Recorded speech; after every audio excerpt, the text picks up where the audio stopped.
결혼이 인생의 피날레라고 생각했어요. 의뢰 드라마에서 보면 항상 해피엔딩은 결혼으로 끝이 나잖아요. 하지만 겪어보니 인생의 진정한 시작 또한 결혼이더군요. 오히려 그 전의 인생은 인생의 서막처럼 느껴질 정도로 말입니다. 결혼 후 파란만장했던 저의 이야기를 전 지금부터 풀어가 볼까 합니다. 저는 평범한 집안의 일남 일녀 중 장녀로 태어났어요. 남들이 다 가는 적당한 대학을 졸업한 후 2년여의 취업 준비 끝에 괜찮은 회사에 취직할 수 있었죠. 그리고 전 지인 소개로 만난 3살 많은 남편과 나이 31에 결혼을 하게 되었습니다. 자기 것을 확실히 챙길 줄 아는 남편의 모습을 보고 자기 가족 하나는 잘 챙기고 건사할 사람이겠다는 확신이 들었거든요. 그리고 그건 태어나서 제가 한 가장 바보 같은 생각이었죠. 여보, 나 스크린 골프장을 하나 차려서 운영해 보고 싶어. 지인한테 위치 좋은 곳을 하나 추천받았거든. 그래서 말인데, 당신 그동안 모아둔 돈 나한테 좀 투자해 줄 수 있어? 나 정말 자신 있어. 남편은 결혼 후 회사를 그만두고 사업을 시작하고 싶어 했습니다.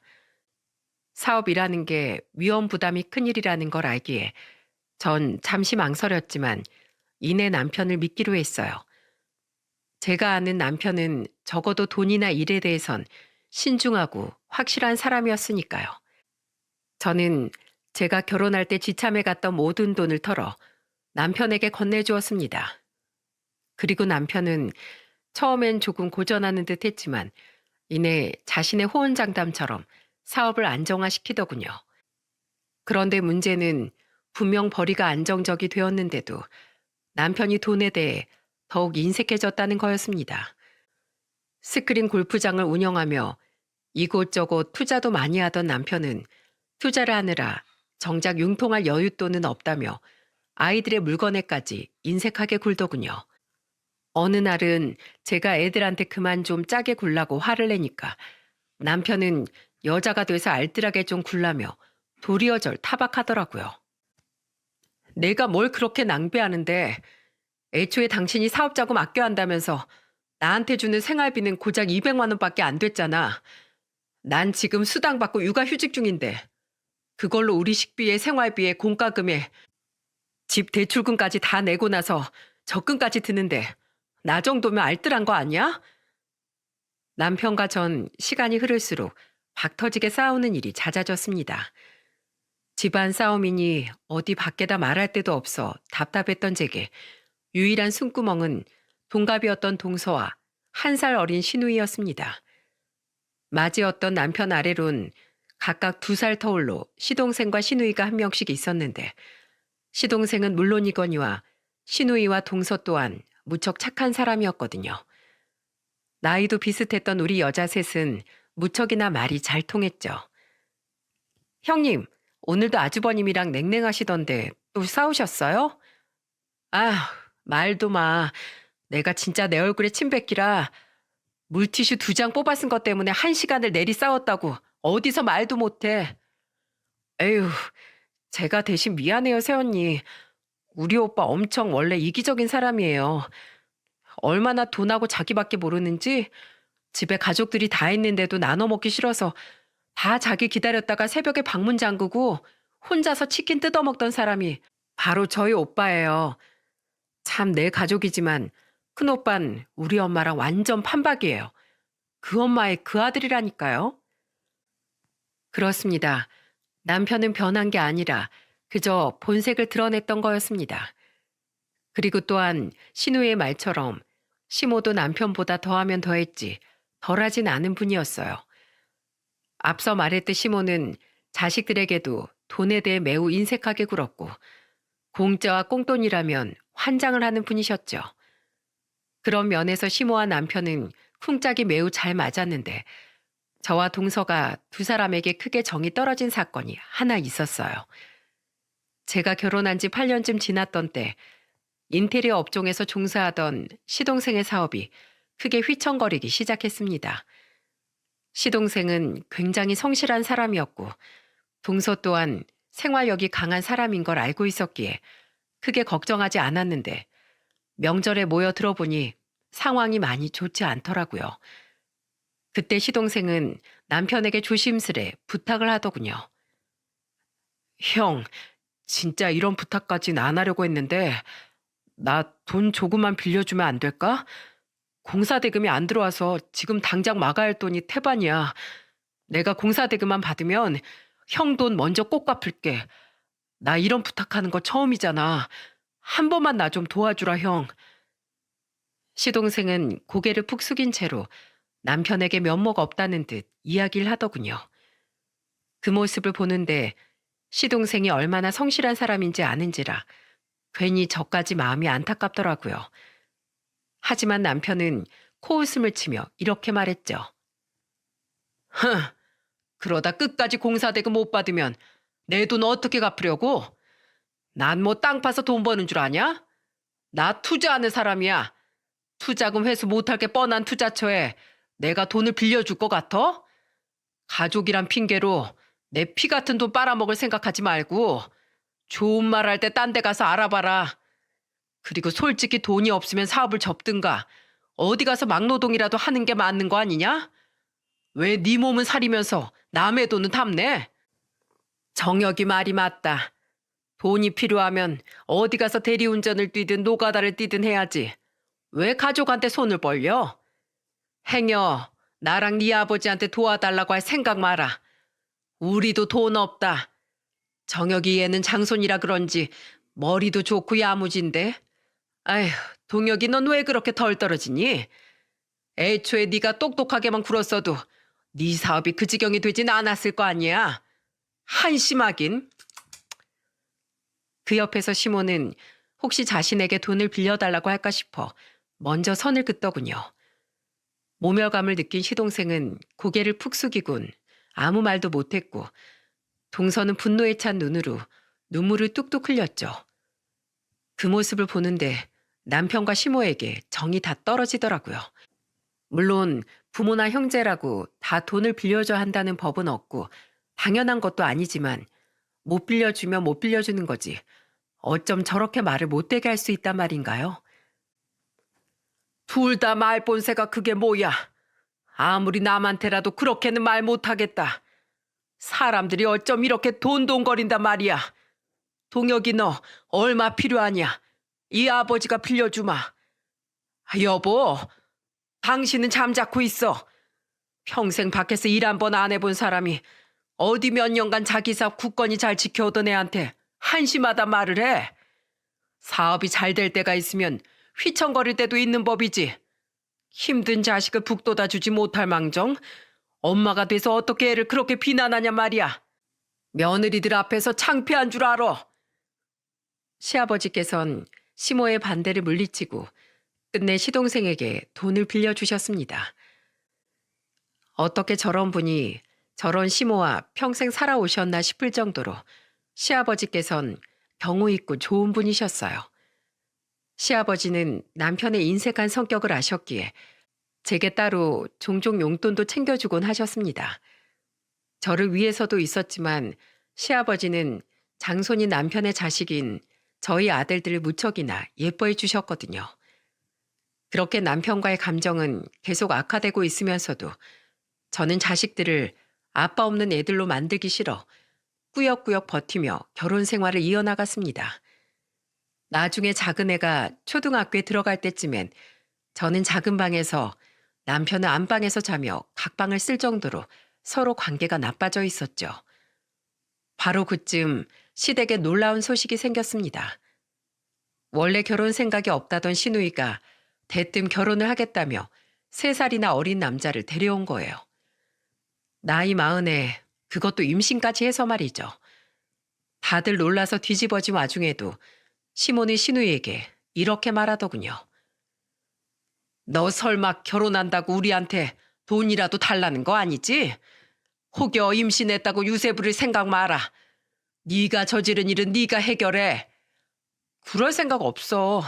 나도 직장 생활하면서 모아둔 돈 있어, 엄마.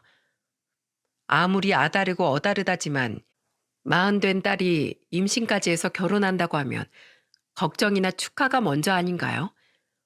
옆에서 남편은 축의금 내라는 건 아니겠지라며 구시렁대고 있었고, 저는 두 사람에 대한 경멸감이 또다시 마음에서 스멀스멀 피어올랐죠. 신우이는 급하게 결혼식을 올렸고, 저는 제가 따로 모아둔 돈에서 신우이에게 100만 원의 축의금을 건넸습니다. 어차피 남편이 축의하지 않을 걸 알고 있기도 했고, 힘든 결혼 생활 중인 절 많이 위로해줬던 착한 신우의 결혼을 진심으로 축하해주고 싶었거든요. 결혼하고 몇 달 지나지 않아 신우이는 아들을 출산했습니다. 지인과 개인 사업을 한다던 심애부는 처음엔 예의도 바르고 시댁에 와서도 깍듯하게 잘했어요. 하지만 2년이라는 시간이 흐른 뒤 우린 그놈의 진짜 정체를 알게 되었죠. 심애부가 경찰서에? 네. 알고 보니까 그 사람 건전한 일이 아니라 불법적인 일을 하고 있었더라고요. 애 아빠가 사기죄로 고소당했다고 집으로 연락이 와서 제가 다 알게 됐어요. 그 사람 심지어 사기랑 폭행으로 전과가 6개나 된대요. 그동안 깜짝같이 절 다 속인 거예요. 제 시부모님까지 전부요. 그래도 신우이는 애를 생각해서 합의금을 내주고 심해부를 어르고 달래 잘 살아보려고 노력하더군요. 하지만 본색을 드러낸 심외부는 이후엔 대놓고 사고를 치고 다녔고 결국 시댁 식구 모두 심외부의 이야기를 모두 알게 되었죠. 돈을 빌려달라고? 황서방이 사기로 잡혀갔단 말이냐?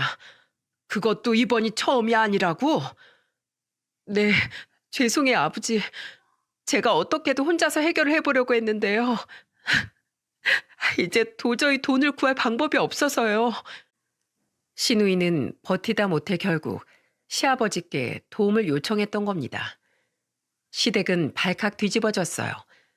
시동생과 동서 그리고 시아버진 신우이를 걱정하며 시매부를 가만두지 않겠다고 씩씩댔지만 시모는 신우이가 부모한테 돈 요구를 한다며 성을 냈죠. 그리고 그 와중에 제 남편이 뭐라고 했는지 아십니까? 남편의 말을 듣는데 정말 기가 막히고 코가 막히더군요. 아버지, 도연이 돈 해주실 거예요? 그럼 저도 그만큼 돈 주세요. 뭐야? 아니 너는 왜? 억울해서 그러죠. 그렇잖아요. 저번엔 동혁이한테 돈 빌려주시고 이번엔 도연이한테까지 주시면 삼남매 중에 저만 못 받는 거 아니에요? 말이 빌려주시는 거지 쟤네가 갚을 수 있을지 없을지 어떻게 알아요? 그러다가 나중에 제가 받을 유산이 줄어들면 어떡해요? 저게 무슨 억지랍니까? 남편은 혹여 자신이 동생들보다 돈을 덜 받게 될까봐 아주 전전긍긍하고 있더라고요. 당장 궁지에 몰린 자기 여동생은 안중에도 없고 말입니다. 결국 시아버지는 남편에게 크게 호통을 치고 신우이에게 돈을 빌려주긴 하셨지만 이번이 마지막이라고 못을 박으시더군요. 불쌍한 외손주를 생각해 한 번만 도와주시는 거지 자신의 돈으로 사기범인 사위를 구해줄 생각은 앞으로 일절 없다면서 말이에요. 그리고 남편은 시댁에서 나올 때까지 신우이를 노려보며 집에 와서도 분을 참지 못했습니다. 저는 그런 남편이 너무 치졸하게 느껴져 남편에게 한 소리를 했고 결국 그날 우리는 대판 싸움을 벌이고 말았죠. 당신 오빠가 돼서 대체 왜 그래? 나서서 동생을 도와주지 못할 망정? 저번에 서방님 때도 그렇고 사람이 왜 그렇게 치졸하냐 말이야. 뭐? 치졸? 당신 지금 말 다 했어? 내가 내 목 챙기겠다는 게 뭐가 나빠? 그럼 당신은 우리 애들이 커서 당신이 멀쩡히 건강하게 살아있는데 거기다 대고 유산 운운하면 기분 좋겠어? 사람으로서 해야 할 말이 있고 안 될 말이 있는 거야. 당신 어쩜 그렇게 자기 자신이랑 돈밖에 몰라? 그럼 좀 안 돼? 그리고 유산은 뭔 유산? 난 나 혼자 다 쓰다가 죽을 거야. 안 그래도 지금 애들한테 나가는 돈 아까워 죽겠는데 무슨 유산 타령이야? 그럼 당신은 왜 아버님한테 돈을 달라고 당당하게 요구하는데 왜 당신은 되고 애들은 안 돼? 이건 아버지가 동생들한테 먼저 돈을 줬으니까 나도 똑같이 달라고 요구했을 뿐이잖아. 난 애초에 우리 애들이 부탁해도 돈 한 푼 해줄 생각 전혀 없어. 걔들이 나 돈 버는데 뭐 하나라도 보태줬어? 맨날 내 피 같은 돈 뜯어가기만 했잖아. 그 정도로도 감지 덕지한 줄 알아야지. 와, 정말 오만정이 다 떨어지더군요. 그때 생각했습니다. 아, 이런 놈을 우리 애들 아빠로 두겠다고 아등바등 애를 쓸 필요가 없겠다. 차라리 애들한텐 이런 아빠는 없는 게 나을 수도 있겠다 하고요. 앞으로 자라면서 남편은 우리 애들에게 돈으로 더욱 눈치를 줬으면 좋지 좋은 아빠가 될 일은 절대 없을 것 같았거든요. 그래서 전 먼저 남편에게 협의 이혼 이야기를 꺼냈습니다. 그랬더니 남편은 옳다구나 하고 제 말을 덥석 물더군요. 돈 문제뿐만 아니라 남편 또한 저와의 오랜 다툼과 악화된 관계가 괴롭고 지겨웠던 거겠죠. 그렇게 우리는 결혼한 지 12년 만에 협의 이혼을 하게 되었습니다. 그동안 참아왔던 세월이 무색할 정도로 이혼은 아주 속전속결로 진행되더군요. 남편도 저도 이혼 의사가 명확했고 애들에 대한 양육권 자체를 남편은 원하지 않았거든요. 게다가 남편은 애들이 성인이 될 때까지 매달 저에게 양육비를 지급하는 데에도 동의를 했고 의외로 재산 분할 또한 잡음 없이 아주 매끄럽게 협의가 되었죠. 그렇게 남편과의 마지막은 의외로 깔끔하게 마무리가 되었습니다. 서류 정리가 되던 날 시누이는 제게 전화해 축하의 말을 건네주더군요. 그동안 함께해서 너무 좋았어요, 새언니. 앞으로는 새언니 앞에 좋은 날만 가득하길 빌어요. 고마워요, 아가씨. 난 나보다 아가씨가 더 걱정이야. 정말 그놈하고 안 헤어질 거예요? 네. 그래도 아버지가 돈을 빌려주신 이후엔 이 사람 조금 잠잠하네요. 자기도 저랑 저희 아버지한테 미안하긴 했나 봐요. 새언니, 이제 이혼했으니까 더는 제 걱정은 마세요. 저 꼭 잘 살게요. 그래도 가끔 이렇게 우리 안부 묻고 살아요, 아가씨. 그동안 고마웠어요. 솔직히 신우이에 대한 걱정 때문에 마음이 좀 찝찝했어요. 하지만 신우이가 선택한 인생이니 더 이상 제가 왈가왈부할 순 없는 노릇이었죠. 이혼한 이후 제 삶은 무척이나 행복했습니다. 처음 제 이혼 소식에 부모님은 제 걱정을 하셨지만 오히려 밝아진 제 모습을 보고 나선 저에게 잘했다고 말씀해 주시더군요. 아이들 또한 집에서 먹는 것, 쓰는 것에 대한 눈치를 주는 전 남편이 없으니 전보다 더욱 활기차졌어요. 이렇게 좋은 거였으면 진즉에 이혼을 할 걸 싶었죠. 엄마 이거 봐. 아빠 시계 이거 되게 좋은 거 아니야? 아빤 우리 없이 되게 잘 사나 봐. 아빠 SNS 보면 맨날 해외여행 간 사진, 명품 시계, 명품 옷 산 자랑글밖에 없어. 전 남편은 이혼한 후 굉장히 행복해 보이더군요. 저는 몰랐지만 큰아들이 전 남편의 SNS에 올려진 사진들을 보여주며 제게 전 남편의 소식을 전해주었죠. 맨날 돈 없다를 입에 달고 살았던 전 남편이었기에 저 많은 돈이 다 어디서 났나 싶었지만 전 이내 신경을 끄기로 했습니다. 이혼 후 애들에게조차 통 연락을 하지 않았던 전 남편이 빚을 내건 돈을 많이 벌었던 간에 별로 신경 쓰고 싶지 않았거든요.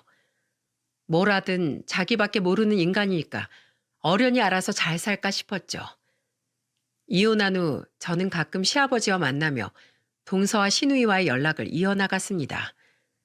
손주들을 예뻐하셨던 시아버지는 제게 조심스럽게 가끔 연락해도 되냐고 물으셨는데 원체 좋으셨던 시아버지께 애들을 보여드리지 않을 이유가 없어 저는 시아버지와 가끔씩 밖에서 만나 손주들을 보여드렸어요.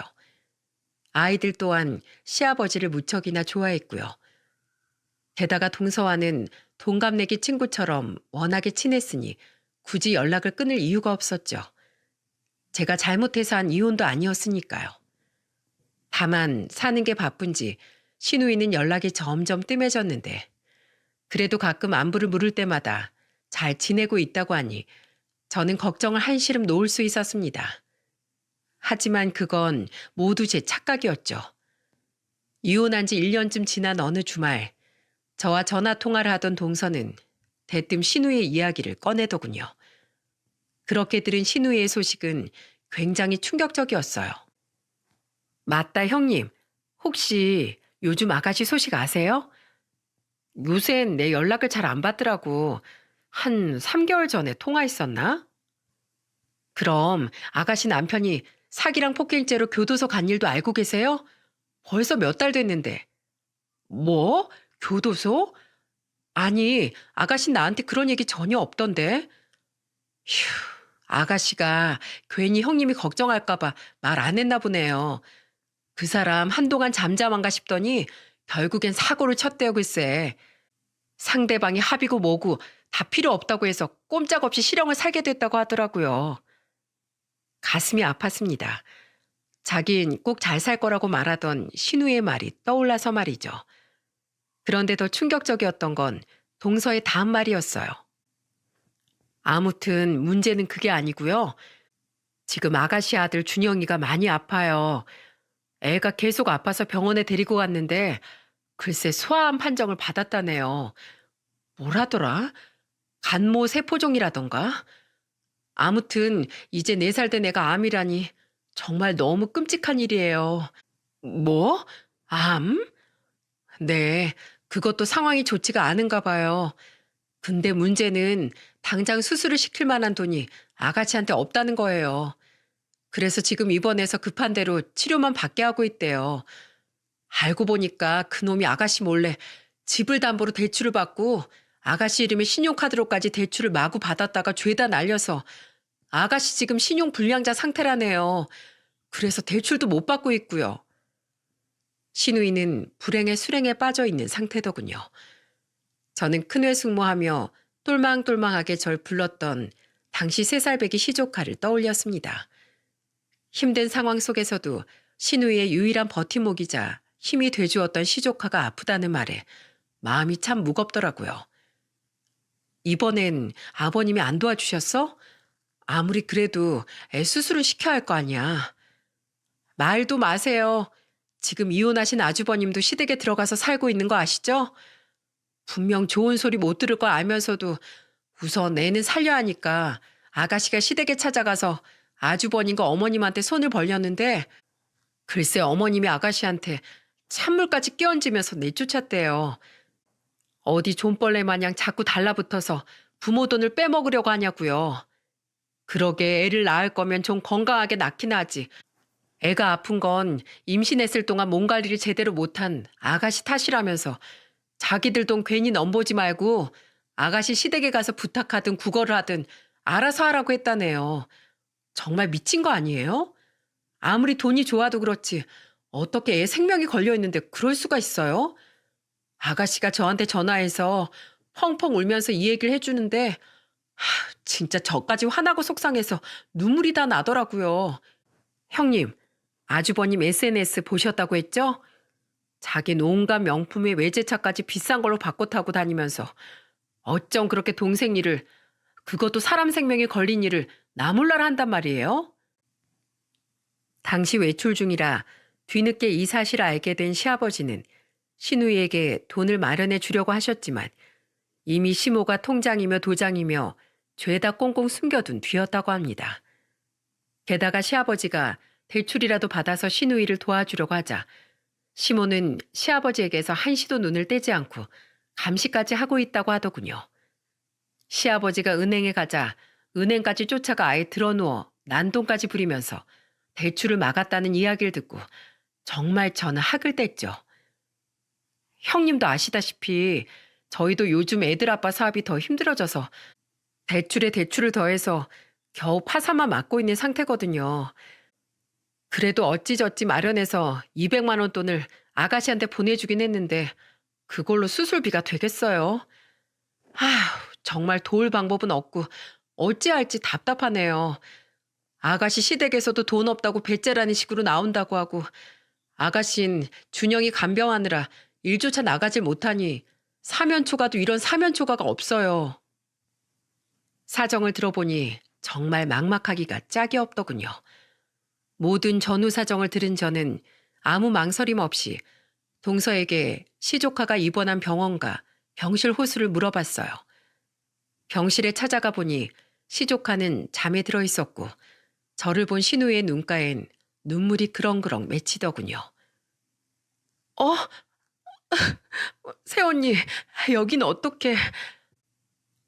그동안 신우이는 얼마나 고생이 심했는지 거의 뼈만 남아있더라고요. 그 모습이 안쓰러워 저는 눈물을 글썽이며 신우이를 안고 위로해 주었죠. 많이 힘들었죠? 혼자서 마음고생 많았어요, 아가씨. 나 동서한테 다 들었어요. 근데 왜 나한테 그동안 이런 얘기를 안 했어요? 왜 나한텐 돈 빌려달란 얘기를 안 했냐고요. 나 아가씨가 이렇게 힘든지 정말 까맣게 몰랐잖아요. 진짜 아가씨 이렇게 마른 것 좀 봐요. 밥도 제대로 못 먹고 다니는 거죠? 죄송해요, 새언니. 그냥 전 이혼한 새언니를 더 이상 우리 집 일로 걱정시키고 싶지 않았어요. 그리고 새언니도 혼자서 애를 둘이나 키우고 있는데 제가 무슨 염치로 새언니한테 돈을 빌려달라고 하겠어요. 가족끼리 염치고 말고 할 게 뭐가 있어요. 아무리 내가 이혼했어도 아가씨는 우리 애들 고모이고 제겐 여전히 여동생 같은 존재예요. 한참 동안 흐느끼는 신우이를 달랜 저는 병원을 찾아간 본론을 꺼냈습니다. 그리고 제 말을 들은 신우이는 놀란 나머지 입을 다물지 못했죠.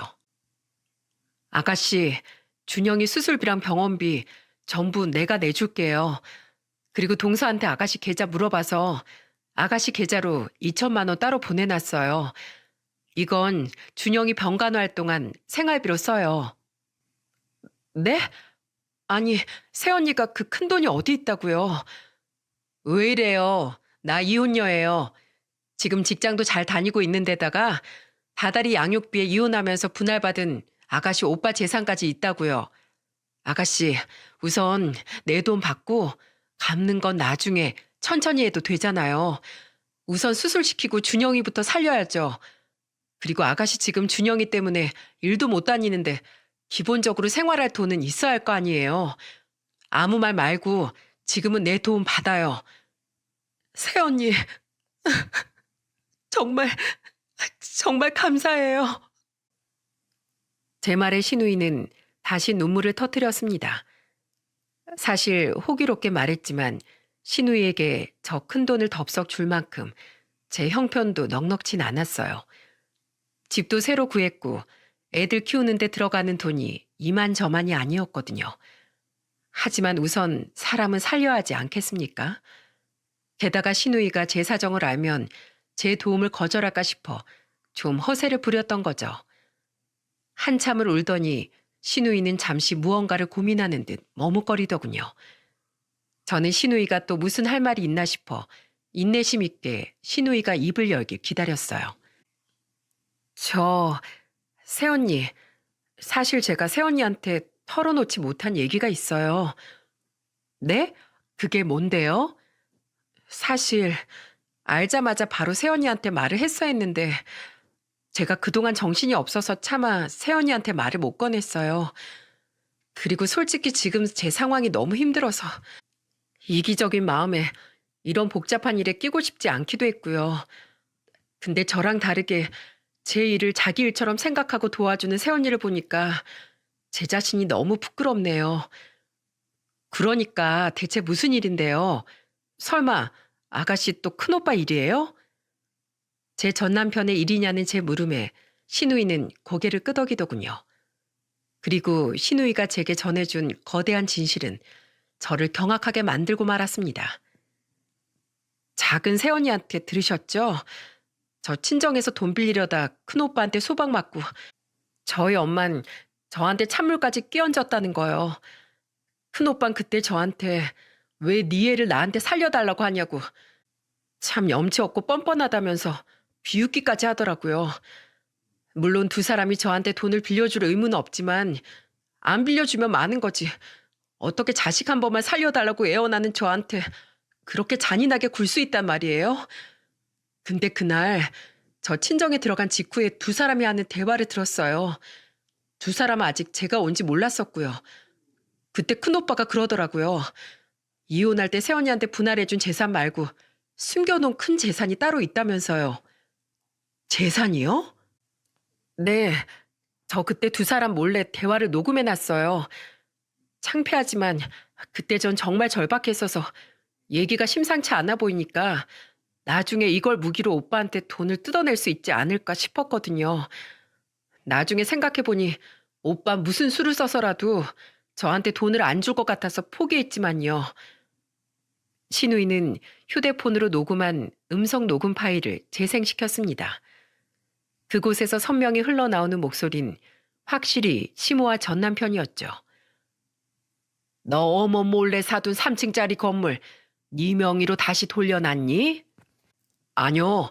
아직 재현이 명의로 되어 있어요. 건물이고 돈이고 차명 빌려주는 조건으로 다달이 그놈한테 주는 돈 아까워서라도 빨리 제 명의로 돌려놓긴 해야 하는데 이혼하고 너무 바로 돌려놓으면 티가 날 것 같아서 한운 수 없이 이렇게 기다리는 중이에요. 얼마 전까진 건물값이 많이 올랐는데 요샌 자꾸 떨어져서 25억밖에 안 되더라고요. 아, 빨리 팔긴 팔아야 하는데. 그래도 잘 생각했다. 내 아들이 이렇게 똑똑해요. 어떻게 이혼하게 될 줄 알고 미리 재현이 명의로 뒷주머니를 차고 있을 생각을 했어? 계속 재현이 명의 통장으로 돈을 모아뒀다고 했었나? 네, 몇 년 됐어요. 비자금 목적도 있었고 힘들게 번 제 돈 애들 엄마랑 나눠 쓰기 싫었거든요. 그랬길 정말 얼마나 다행이에요. 안 그랬으면 그 큰 돈을 애들 엄마랑 재산 분할할 때 무지하게 빼앗겼을 텐데. 혹시 이혼을 질질 끌면 들킬까 봐 저 양육비든 재산 분할이든 해달라는 대로 다 해주고 얼른 호적 정리해버렸잖아요. 아유, 잘했다. 그래서 비밀 지켜주는 조건으로 이 엄마한테 주기로 한 돈 꼭 잊지 말고 줘야 한다. 에이, 재현이 그놈이랑 괜히 집으로 2차 왔다가 술 취해서 떠드는 바람에 엄마한테 들켜가지고. 알았어요. 아무튼 엄마, 이건 절대 아버지한테도 말하면 안 돼요. 아셨죠? 그걸 말이라고 하니? 아이고, 좋아라. 공짜 돈이로구나. 기가 막혔습니다. 어쩐지 사업이니 투자니 그렇게 해대던 인간이 맨날 돈 없다 소리 하는 게 좀 이상하다 싶었어요. 그땐 그저 전 남편이 투자인 소질이 없어 투자금 회수를 잘 못하고 있나 싶어 따로 묻지 않았거든요. 제 딴엔 전 남편이 속상할까 싶어 배려해 준 것이 제 자신을 호구로 만들어놨던 거죠. 심지어 재현이란 그 사람은 저도 몇 번이나 봤던 남편의 친한 친구 이름이었습니다. 제 앞에선 해실거리며 웃던 그놈이 제 남편과 짜고 제 뒤통수를 칠 궁리를 했었다고 생각하니 열이 뻗쳤어요. 제게 모든 이야기를 털어놓은 신우이는 제게 무척이나 미안한 표정을 짓더군요. 저는 그런 신우이의 손을 잡고 괜찮다고 이야기해 주었습니다. 정말 미안해요, 새언니. 괜찮아요. 다 이해해요. 아가씨처럼 힘든 상황에 더 이상 골치 아픈 일에 휘말리고 싶지 않았겠죠. 지금이라도 이렇게 다 얘기해줘서 고마워요. 앞으로는 내가 알아서 할게요. 아가씨는 그저 얼른 준영이부터 수술시키고 준영이 옆을 지켜줘요.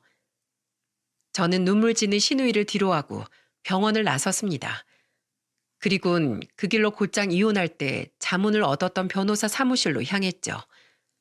그리고 저는 변호사와 상의한 후 전 남편에게 추가 재산 분할 소송을 걸었어요.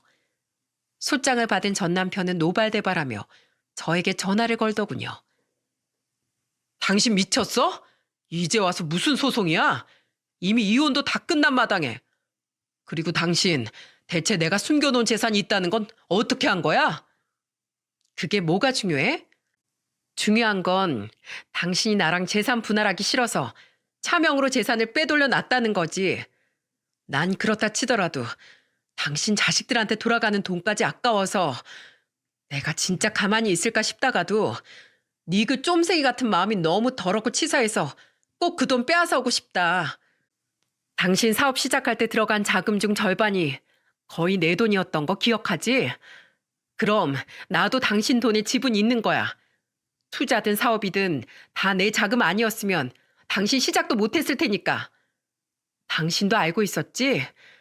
아무리 우리가 이혼했어도 결혼 관계 중에 취득한 재산은 배우자한테도 지분이 있는 거. 그래서 그렇게 치사한 방법까지 써가면서 지금까지도 재산을 당신 명의로 안 돌려놓고 조심하고 있던 거잖아. 억울하면 어디 법정에서 한번 떠들어봐. 저는 그렇게 전 남편의 전화를 뚝 끊어버렸습니다. 이후 저는 전 남편과 아주 긴 법정 싸움을 해야 했어요. 오랜 소송은 저를 지치게 했지만 저는 자기밖에 모르는 전 남편을 꼭 물먹여주고 싶었죠. 그 사이 신우의 아들인 시조카는 수술 후 긴 항암 치료를 받았습니다. 다행히 너무 늦기 전에 수술과 치료를 받을 수 있었던 시조카는 천천히 회복되어 갔죠. 그리고 저는 드디어 소송에서 승리해 재산 분할을 받아낼 수 있게 되었습니다. 비록 제가 원했던 5대5는 아니지만 4대6의 비율로 저는 전 남편이 숨겼던 재산의 40%를 지급받을 수 있게 되었어요. 신우이가 제게 주었던 녹음본과 전 남편이 자신의 친구 이름으로 건물 명의를 바꿨던 기록, 그리고 주기적으로 전 남편이 전 남편의 친구에게 소정의 대가를 보낸 이체 기록 등으로 저는 남편의 은닉 재산에 대해 입증할 수 있었거든요. 그리고 따로 전 남편과 전 남편의 친구는 차명으로 명의와 계좌를 사용한 것에 대한 법의 처벌도 받게 되었습니다. 비록 징역살이를 하게 되진 않았지만 전 남편은 잔뜩 약이 올라 법원 앞에서 제게 난동을 피우더군요. 야, 나한테 돈벌레 하더니 진짜 돈벌레는 너 아니냐? 내가 돈 버는데 네가 뭘 보태줬다고 그 큰돈의 40%를 떼어가냐고. 이 도둑 같은 여편네야. 그럼 난 결혼 생활 내내 놀았니? 그 돈 나 주게 됐다고 억울해할 것 없어. 결혼 생활 기여도로 따지나 초기 투자금 투자 비율로 보나 나도 그 돈에 대해 충분히 지분이 있으니까. 그리고 내가 이 돈을 나한테 쓰겠니? 그래봤자 애들 키우는데 쓰겠지. 아무튼 애들이고 뭐고 어쩜 저렇게 자기밖에 모를까? 돈이 아무리 중요하다고 해도 결국 당신 인생을 채우는 건 당신을 아끼는 가족이고 주변 사람들이야. 당신 그렇게 돈밖에 모르고 이기적으로 살다가 나중엔 마음에 큰 구멍이라도 뚫려버릴걸? 아무리 돈을 써도 외로움은 결코 채워지지 않을 테니까. 그러니까 더 후회하기 전에 제발 정신 좀 차리고 주위 좀 둘러보면서 살아. 죽을 때 당신 조문 오는 사람이 한 사람도 남아있지 않기 전에. 말을 마친 전 함께 간 남동생과 함께 유이 법원을 빠져나왔습니다. 전 남편은 딱히 반박할 말이 없었는지 뒤에서 씩씩대고만 있더라고요. 그리고 이튿날 이번엔 시모에게서 또 전화가 걸려오더군요. 시모는 약이 바짝 올라 있었습니다. 신우일로 안 그래도 시모에게 화가 나 있던 전 그런 시모를 약 올리듯 전화를 받았죠. 네, 아줌마. 어쩐 일이세요? 뭐? 아줌마? 그럼 이제 더는 그쪽이 제 시어머니도 아닌데 제가 아줌마라고 하지 뭐라고 불러요? 뭐야? 야, 너 대체 나한테 무슨 원수가 져서 내 아들 돈을 홀라당 빼앗아 갔어? 너 때문에 나한테 주기로 했던 돈까지 정혁이 그놈이 안 준다잖아. 내 돈 내놔. 네가 뺏어간 돈에서 내 목 당장 내놓으라고. 이게 왜 아줌마 돈이에요? 당당히 판사의 허락을 받은 엄연한 제 돈인데. 아줌마, 제가 진짜 너무 추해서 그러는데 한 말씀만 드릴게요. 부모가 돼서 그렇게 힘든 자식 모른 척하는 거 아닙니다. 낳아줬다고 다 부모가 아니란 말이에요. 어떻게 부모가 돼서 자기 자식 한 번만 살려달라고 울며 부탁하는 딸 얼굴에 찬물을 끼얹을 수가 있어요?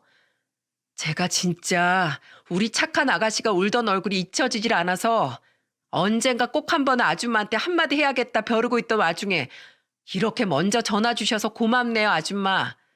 아줌마, 제발 심보 좀 곧게 쓰고 사세요. 그러다 옆에 있는 남은 가족들 전부 떠나가기 전에요. 제발 저희 아들들한테 부끄러운 할머니가 더 이상 되지 않으시길 빌게요. 그럼 안녕히 계세요.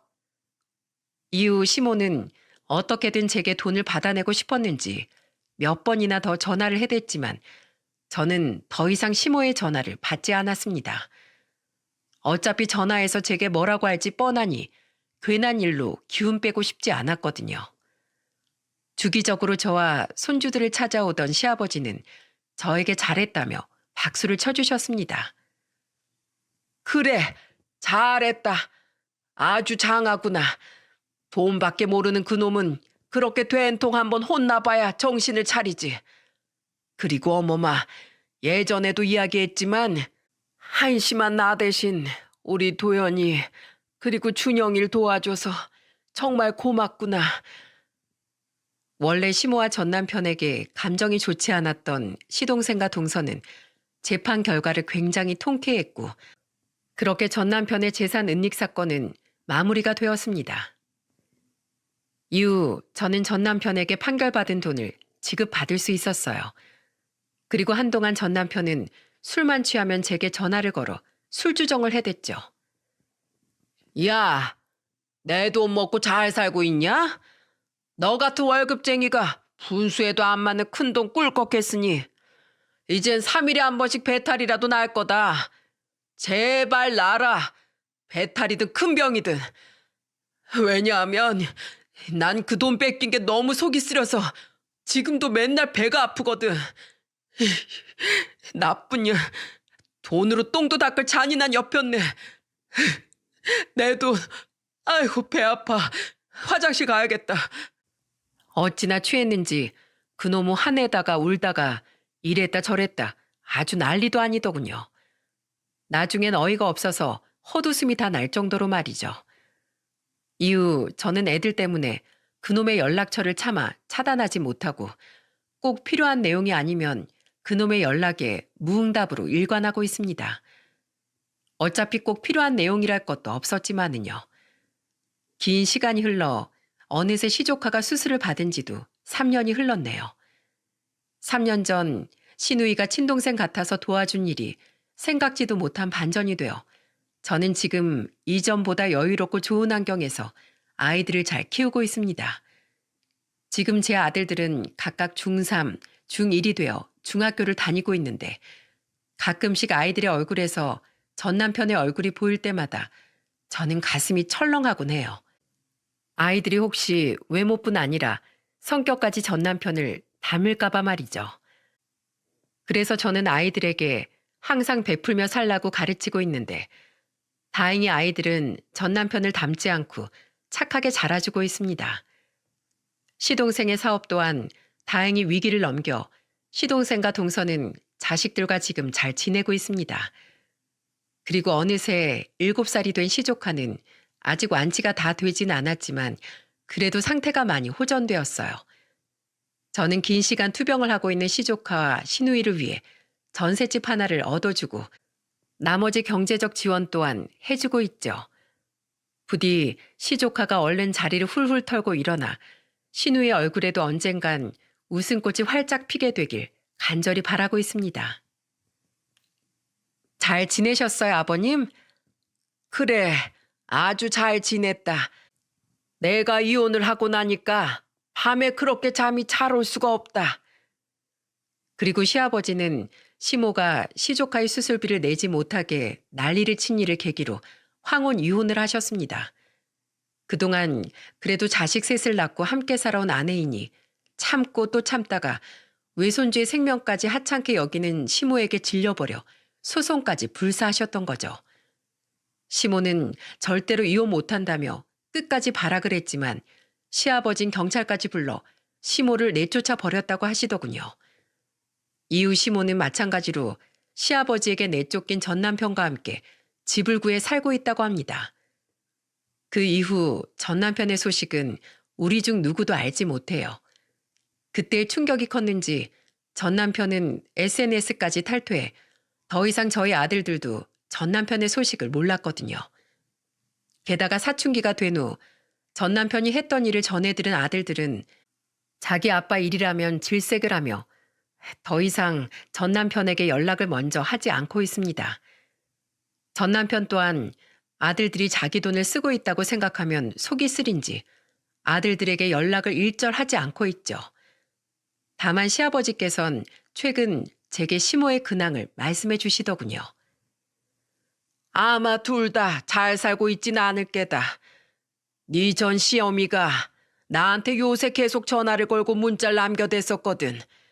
정혁이 그놈이 돈 때문에 치사하게 굴어서 같이 못 살겠다고 말이다. 그래서 난 당신이 둘째, 셋째한테 했던 짓과 똑같은 짓을 당신이 당하고 있는 거니 자업자득이라고 생각하라고 답장하곤 연락처를 차단해버렸다. 자기가 돈을 벌어서 그놈 집에서 나오든 그게 싫으면 그놈 아래에서 그냥 참고 살든 알아서 하겠지. 다 자기 업보인 걸 죽기 전에 그 옆편 내가 제발 좀 깨달았으면 좋겠구나. 시아버지의 말씀처럼 서로 똑같은 두 사람은 더 이상 합심해서 비난할 대상이 없으니 아마 서로를 괴롭히며 지내고 있을 거라고 생각해요. 그 일이 무척이나 고역이겠지만 어쩌겠습니까? 전부 다 자업자득인 것을요. 저희 부모님은 어린 나이에 부모의 지저분한 이혼을 목격하게 된 제 아들들을 안타까워하십니다. 그래서 저는 두 분께 말씀드렸죠. 부모의 불행을 보며 사느니 뭐 조금 해프닝이 있긴 했어도 제가 행복한 모습을 보며 자라는 게 애들 정서 발달에 훨씬 좋을 거예요. 그리고 애들한테도 애들 아빠를 무조건 비난하는 게 아니라 정확히 이런 문제 때문에 이혼했다고 사실만 잘 집어서 설명해 줬어요. 이런 일을 애들한테 정확히 설명해 주지 않으면 애들은 오히려 잘못된 상상을 하면서 엇나갈 수도 있을 테니까요. 저희 부모님은 언제 우리 딸이 이렇게 잘 컸냐며 저를 대견해 하시더군요. 근데 사실 저 부모님 앞에서 허세 부린 거예요. 제 생각을 말씀드린 건 맞지만 자식 키우는 일에 100%가 어디 있겠습니까? 저도 혹여나 아이들이 마음에 상처를 입진 않았을지 가정 환경으로 인해 제가 모르는 아픔이나 우울을 겪고 있진 않을지 매일이 노심초사지요. 그래도 전 우리 아이들이 결국엔 바르고 밝게 자랄 수 있도록 최선을 다해 아이들을 키우며 당당한 워킹맘으로 살아갈 겁니다. 그리고 작년에 교도소에 있는 심외부와 호적 정리를 마치고 저처럼 이혼녀가 된 시누이 또한 시족과 함께 굳건히 살아갈 수 있도록 언니로서 시누이를 지키고 응원해주며 함께 늙어갈 생각이에요. 저는 이 사연을 저처럼 이혼을 하신 분들께 응원을 전하기 위해 보내게 되었습니다. 제가 이혼을 하고 보니 생각보다 이혼녀라는 편견과 싸우고 계신 분들이 많더라고요.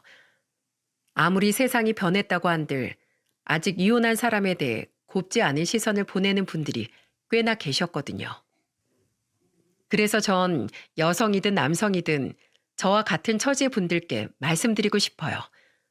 본인에게 귀책 사유가 있다면야 제가 차마 할 말은 없지만 피치 못할 사정으로 택한 이혼은 흠이 아니고 불행한 부모보다 행복한 부모가 아이들이 보고 자라는 데 있어 훨씬 긍정적인 영향을 미칠 수 있다는 사실을 말이죠. 그러니 아이들에게 괜히 죄스러운 마음 가지지 마시고 우리 모두 당당하게 가슴을 펴고 세상에 외치자고요. 나는 나 자신의 행복을 위해서 최선을 다했다 하고요. 그럼 제 사연을 들어주신 모든 분들께 행복이 깃들기를 기원합니다. 감사합니다.